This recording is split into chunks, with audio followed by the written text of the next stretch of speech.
সাধু বাবা সাধু বাবা সাধু বাবা সাধু সাধু বাবা ওই বাগানে অলওয়েজ টাইম ভূত ডিউটি দেয়, কোনো সময় দেশি ভূত, কোনো সময় বিদেশি ভূত। এর একটা সমাধান দাও তুমি আমার। বাবা আমায় খান্তা বীজ দেন, আমায় খান্তা বীজ দেন।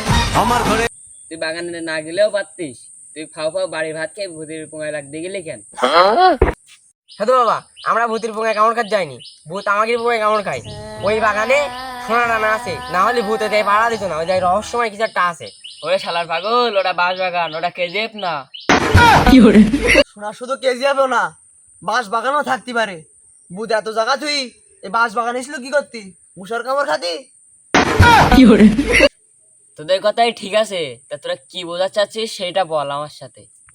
বাবা ওই বাগানে আমরা আবার অভিযান চালাতে যাই, ভূত আমাদের যেন কোনো ক্ষতি না করতে পারে। কিরে তোরা সবাইকে আমাকে মারতে আসতেছিস? তা যাই হোক, এত রিস্ক নেওয়া ভালো না। তা তোদের বাড়ি কার কার বউ ছেলে বের আছে হাত তোল। গাড়ি মারি সব উঠিকে, তা তুই বে করলি নি এখনো? বাবা আমারও বিয়ে ছিল, সেদিনকে বাঁশ বাগানে এলাম, ভূত দৌড়িছে মেশিন কেটে নে। মেশিন? তা তুই পানির লাইন কি করে করিস? ওই আপাতত একটা পাইপ লাইন করি। বাবা এই ডাক দুপুরে গরম ভাত না খেয়ে এই অশ্লীলতার পোঙা না মেরে আমাকে একটা সমাধান দেন, আমরা যেন উপায়টা ভাই। ভূত যদি রোহিঙ্গা না হয় আর যদি শ্মশাল ভূত হয়, তাহলে ল আগুন এগুলো দেখলে ভয় পাবে। আর আমি একটা মন্ত্র দিচ্ছি, সেই মন্ত্রটা তোর সবসময় পাঠ করবি। বাবা সাধু বাবা সাধু মাথায় জালের কাঠি আর পকেটে তো বিড়ি আর গ্যাসলাইট থাকে। ও তালি মন্দিরে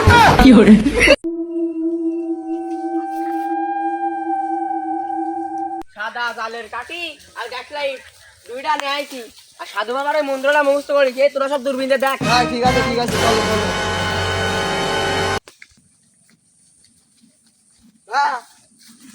এই কোন বাগানের ভিতরে কচু গাছ, এর মানে কি বুঝতে চাও? হ্যাঁ স্যার। কেউ কচু গাছ হয়ে গেছে। তার মানে এই জায়গায় সোনা দানা কিছু একটা আছে, আমাকে মিশন এই জায়গাটাই ফেলাবো। এই জায়গাটায় কবদি। আহা কোন নালিরা এই এসে আমার 2 নাম্বার কাজে এই ঝামেলা করে দিল। আহা কোন বাংলাদেশে ডিউটি করতে আসলাম, রোহিঙ্গাও শান্তি নেই, ঝামেলা আর ঝামেলা, সারা লাগায় ঝামেলা। হে এই সে গুড় বিক্রির পাতা, যে এখানে এত মূল্যবান জিনিস আসলো কিভাবে? ওরে সালা, তার মানে ভূতিরা এই মূল্যবান জিনিস পাড়া দেয়। তোরা কারা?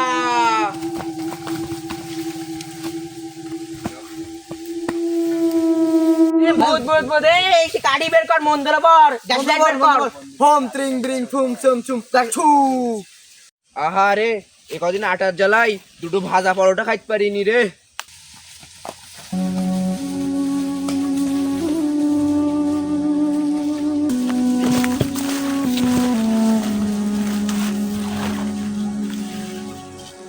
এ কি রে, বললো আটা দেখলে পোলাই, এখন দেখে ভূতে আটা ছড়াচ্ছে, খেতে কি ব্যাপার? কি রে সত্তারের মাথায় কি জালের কাঠি নেই নাকি? ভূতের কাছে চলে এসলো। সাধু বাবা কি ভুলে দিল না আমাদের? এই শালারা এই দুপুরবেলা আমার কাছে অশ্লীল করতে আইতিস? যা তোরা তোদের কাজে যা, নাই কিন্তু ভার মটকে খাবো। আর আটাটা আমার কাছে থাক, আটা আমাকে লাগবে। কিরে ভূত আজকে তো দেখি বেলাইন করতেছে, সে সাধু বাবার কি পোড়া আটা কি আমাকে কি কাজে লাগবে না নাকি? আজকে মনে হয় আমরা শেষ। जब तक तुम मेरे साथ है तो मुझे मारने वाली पैदा नहीं हुआ।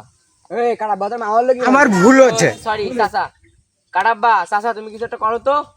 বিষয়টা দেখতেছি দেখতেছি।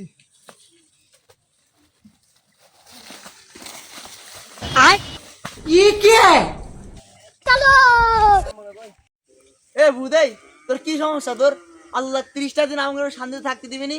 ও মায়ের জালের গাড়ি রয়েছে, তুই কি আমাকে থাকতে দিবি না নাকি?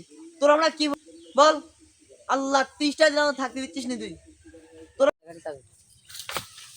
এই জালের কাঠিটা দে, বাদাম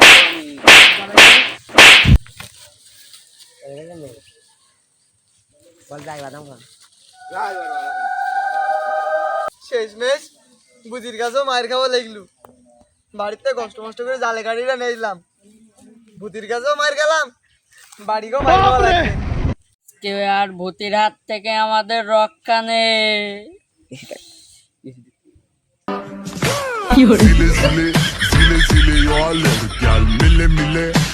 ওরে আল্লাহ রে, পানি নাকি?